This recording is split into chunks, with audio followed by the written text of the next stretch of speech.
Ayan mga kabagis, muli po sa mga nunchuck lovers dyan. Ito po yung single nunchuck tutorial. Ano po? Hyper combo po ito. Ayan, ganyan. Ganyan po yung pag-execute nya. Ulit po. Bilisan natin. Ayan, ganyan po yung actual strike nya. Ano po? Ito na po yung tutorial mga kabagis. Step by step po muna. Yan po yung step 1, L strike. Yan, ganyan po. Pa-letter L siya. Ito naman po yung step 2, downward strike. Yan, ganyan po.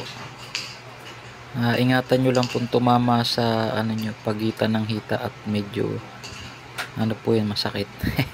Step 3, switch hand o rebound. Yan, ganyan po.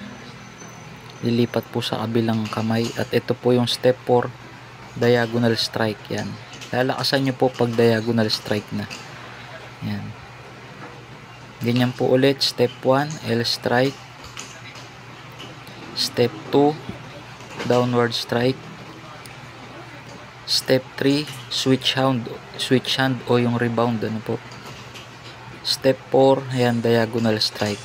Ayan, ganyan po yung tutorial nya. Ulitin po natin yung actual strike. Ano po? Bilisan po natin. 1, 2, 3, 4, 5, 6. Yan, 6 moves po siya. Yan. Yan, ganyan po.